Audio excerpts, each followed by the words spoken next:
So tonight we're going to be talking about the vegan lifestyle. And we have a special guest joining us, Mr. Chris Burnam,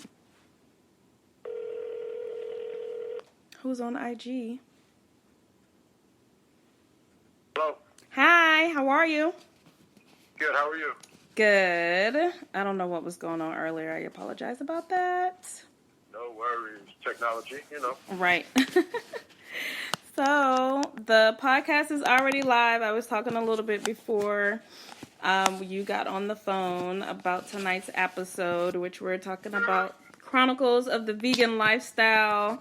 I was telling the listeners a little bit about House of Chickn, but I didn't want to get anything wrong. I know that you used to be on Instagram as the Blegan, right? And then still the Blegan. Still, that's kind of the the hashtag that I use, Blegan, Black Vegan. But it used to be Burnam up chili is what we used to do. Oh, right. That's what it was. I couldn't remember. Yeah, so now you're on Instagram as House of Chickn. Yes. And that chicken that you cook looks so amazing. So tell us a little bit about your product. Well, so at House of Chickn, basically it's 100% plant-based, 100% made from scratch chicken. So it's a protein replacement. So you know how you have, I'm not sure how familiar you are with Beyond or Impossible. Yes. But they make incredible products. They make burgers. So what we want to do at House of Chickn is actually is to provide the same kind of plant-based substitute, but without the environmental impact, without the health impact. We want to make sure we give people the same taste, texture, and flavor of animal chicken without harming the animals, without harming the environment, or without simply harming yourself. So that's exactly what we're doing with House of Chickn. Awesome. I love it. Like I said, it looks so delicious, and it looks like real chicken. So how do you achieve that? Like, what do you use? How does that work? So basically, it's made of, can't say it a whole. Right. No, we don't want the ingredients. But I tell people it is seitan based. Seitan, okay. Kind of the seitan. That's kind of the base that we use for it. We're working on a couple of different versions, but the version that we have right now, what I love about it is you can actually fry it, you can grill it, you can saute it. Mm-hmm. You pretty much do whatever you want with it, and it really mimics and acts just like that protein. And good thing about keeping yourself healthy, the cholesterol isn't there. The sodium isn't there because we get to actually dictate how much sodium is in it, right? And it's just really good for you. So if you're on a diet where you're really trying to work out, you're trying to gain weight, or you're trying to maintain the weight, this chicken would be great for you. Awesome. Now tell us about your vegan journey. So how long have you been a vegan, and what made you switch to the vegan lifestyle? Great question. So I've been a vegan for a little over 2 years. Me too. In July it will be 2 years. Yep. Congratulations. Thanks. You too. It's actually the best decision that I've ever made in my life. I agree. I've talked to.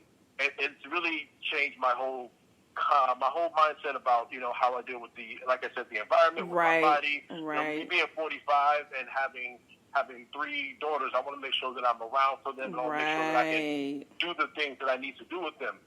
So before I was a vegan, I was pescatarian for over 10 years. Oh wow! Okay. Just ate seafood and fish and things like that. So how that all started was we were a part of a church, part of a ministry, and every year we would do something called the Daniel fast. Mm-hmm. I'm not sure if you're familiar with where you just don't eat meat. And so a lot of black churches do. A lot of churches really do it. And every single year after Daniel fast, I tell my wife and I tell my daughters, I say, listen, when I finish, I want a bucket or a bag of Publix fried chicken. I don't want nobody to talk to me. I don't want nobody to be, don't nobody mess with me. Listen, I'll provide food for y'all any other time because I'm always cooking. I'll cook, do anything, but right now when it break the fast, I want my chicken. I got my Hawaiian rolls, and would get my hot sauce. And every single year, I'd be like, just straight up. I'd even break down to just a tank top and just, wow. It was real serious. And I was like, listen, if I'm going to dedicate 30 days to this, and when I'm finished, I'm going to make sure I take care of myself. You know, I'm going to kill all the progress that I've made. Right. So every year I did it. And so one year I did it, and I was like, okay, here it is. Had the breast, had the hot sauce, everything, put the hot sauce on it. I bit into the chicken, and it was raw. What? From Publix? Yeah, girl. From Publix. Oh, no. Beat that out. But right. It was bad. It was straight up raw. And I'm being a creative, you know, you're always visual. Like, everything for me is like visual. Right. Visualize things. And so I don't know what happened at that moment, but I kind of, everything flooded. Like, you know, visualizing how the animals are treated, and these are live, sentient beings, and they feel, and everything kind of flooded me emotionally. And then I started to do research. I'm a research junkie, so I watched every video, every documentary. I read every book, China study. I was reading everything, you know, pretty much wondering how can I better impact myself. It was very for selfish reasons initially. Right. And so after I did all that research, and I said, okay, I have to look at it like this. What can I go out there and actually catch and kill myself? And I thought to myself, I said, okay, I can catch and kill seafood. Fish, I can do that, but I'm not trying to kill a cow, a pig, or anything of that nature. So that's how I became pescatarian.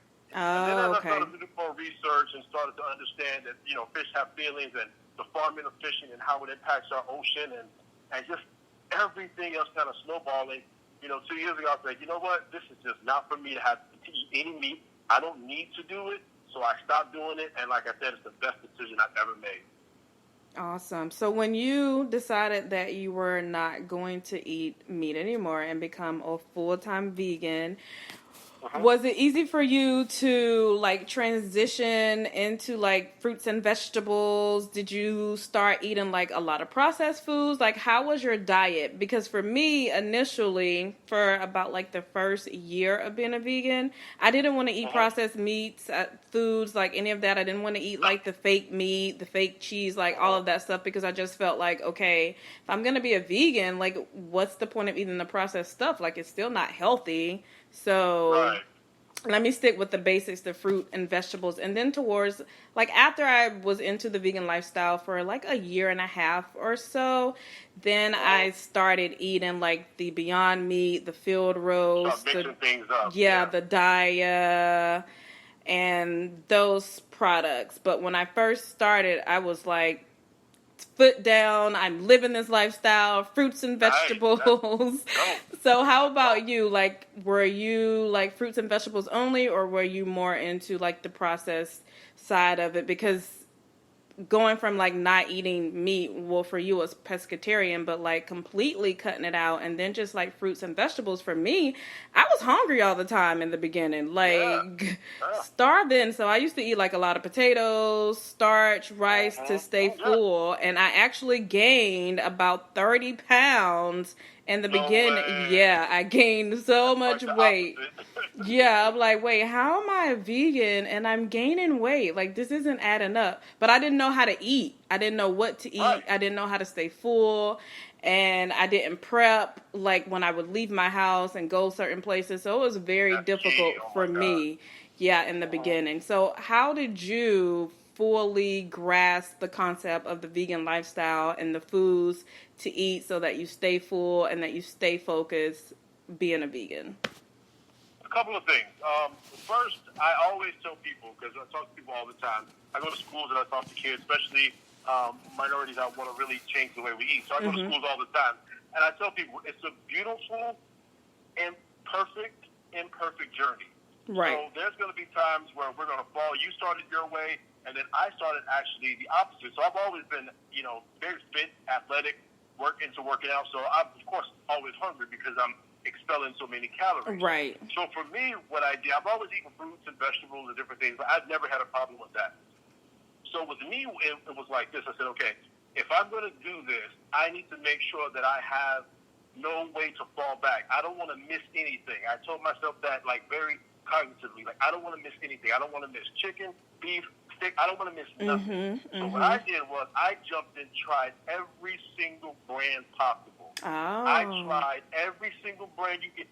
Even to this day, if you say, hey, Chris, what's the best blankety blank? I'm going to be like, yo, this is where you buy it, this is where you go, this is the texture, this is number 2, number 3, number 4. So I went into it heavy. I tried every single brand that I could possibly try. And as it started to go on, I started to say, okay, that's totally unhealthy for me, so I'm going to remove that. Right. Then I would replace it with something else. Then I would say, okay, that's not really good for me. I don't like the texture, so I'll remove that. And so I started to remove things here and there. And then I've always been a person to believe that, to live either a 90-10 or 80-20 lifestyle. So 90% of the time, I'm eating whole foods. I'm eating super healthy foods, smoothies, juices, different things like that, fasting. But the 10% or the 20%, depending on where I am at the time, I just eat whatever I want to eat. I don't care. Listen, if I want a Beyond Burger, if I want an Impossible Burger, whatever it is, I'm going to eat it. And I think it helped me because I did jump into it, both feet forward. And I said, okay, I'm going to test all these, and whatever I don't like, I'm going to remove it. And now, honestly, I don't even eat. It's rare that I will eat anything that I don't actually make. Like, I'll make steak now. I'll make ribs now. I do, obviously, the chicken, right. Sausages. So I do most of the stuff on my own just because I've always been that kind of person to create. I believe we're all created to create. So I've always done that. And so every now and then, what's great about from us 2 years ago till now, we can go to a Fridays, or we can go to a Burger Fry, or we can go to different places and get these things right. that 2 years ago, quite frankly, we weren't able to do. Exactly. And so for me, jumping into it was the only way to go. And now I'm at a point where I'm like, I rarely eat really processed foods because I'm pretty much doing it myself. Yeah. Awesome. That's amazing. Yeah, I've seen a few recipes online to make seitan, and I'm actually in a seitan group, but it just looks very complicated and time-consuming. Okay. So I haven't played around with it yet, but it looks amazing, and it looks like me. I don't know if I have the patience or the time to dedicate to dedicate to it. But I always tell people, I said, if you saw the amount of mess ups, like the amount of horrible chicken that I've made, the amount of horrible steaks and stuff that just was like, I'm like, I go back to the recipe, I'm like, did I read this correctly? Because it didn't turn out right. And I would just go through so many bad ones until I got to a point where I'm just like, you know what? I got to get it right. And I just started getting it right. So I always tell people, play and mess up as much as you can. That's some good advice. I'll take that with me and when I start that journey, which will be soon, because it's been on my mind a lot, but I'm just like, I don't know. Like, I don't know if I'm ready for that yet. I'll stick with my veggies and my fruits for now. And jackfruit. I love jackfruit. It's amazing. It does a lot of great things. So it works. It does. It works out. So tell us about the chicken that you created, the flavors that you have, pop-up shops, how we can order, how we can find you, how we can get some of that deliciousness, and your social media contact information. Okay, awesome. So the best place to go is Instagram right now. The website is going to be coming up soon. We're actually taking little steps here and there, but the best place to find me is on Instagram, and it's regular House of Chickn, CHICKN, and that's how you can find me, House of Chickn. And we're going to be doing some pop-ups coming up soon. The summer's going to be really heavy on pop-ups. We're also going to be doing some classes. I love doing cooking classes, especially for a brand new vegan. Yes. Yeah, the cooking classes will be coming soon, just to really get people into doing it themselves, obviously. So that's the best way to find me. If you're on Instagram, I'm always on Instagram. We're always posting. Some of the flavors that we have, pretty much every flavor that you would go into a place like Buffalo Wild Wings or something, or a wing house to get wings, we have it. Mango habanero, we have garlic parmesan, we have barbecue, buffalo, teriyaki, mild, spicy. I mean, every flavor you can possibly think of. And like I said, we do it grilled and we do it actually fried.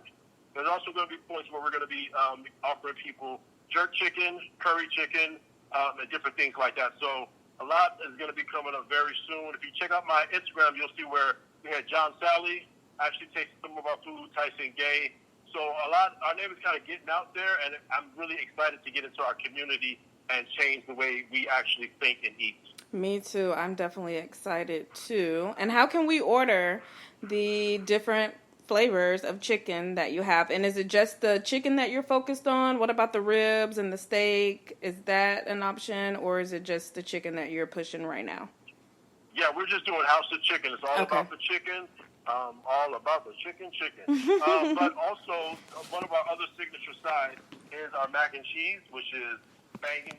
It is. I had the mac and cheese at your pop-up shop. Yeah, I was at the one in on Cimarron, that spot that you all were at off of Cimarron. Yeah.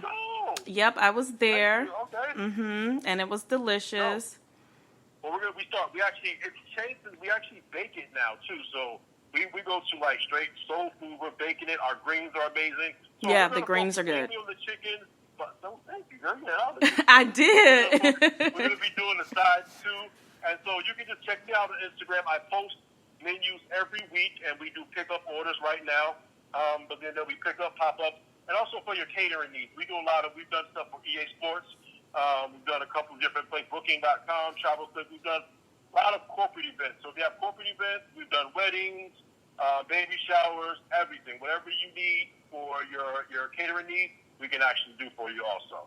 Awesome. I am planning to have my housewarming next month, so I'm more than likely going to place an order of that chicken for the event. So we will talk about that offline, yes, because I'm definitely only trying to have vegan food, so I want all the non-vegans that are going to be in attendance to experience the chicken so they know that you can still achieve that same taste and texture and deliciousness. Yes. So that's right. We want to make sure you have the same, even the nutritional value, everything without the harm. But we say no harm, no foul. No FOWL. No harm, no foul. Love it, love it, love it. Well, that is all the questions that I had for you about your amazing product and for the listeners. Thank you for taking your time out. I'm going to be posting this on my vegan page shortly after this conversation ends, or either first thing in the morning once it's available, so you can repost it as well. I will. I'll definitely tag you and put you all up in there. Perfect. So again, you can find him on Instagram, House of Chickn, CHICK apostrophe N, or no? No apostrophe. No apostrophes. Perfect. So make sure you follow him. Make sure you're following Vegan is the New Green. We are working towards changing the lives of everybody, and he is getting this amazing product out to everybody so you can have healthier options, no foul, no play. Yeah, there you go. No harm, no foul. No harm, no foul. Thank you so much, Chris. I appreciate it, and I will be following up with you to discuss that event. Awesome. Talk to you soon. Okay, bye. Bye-bye.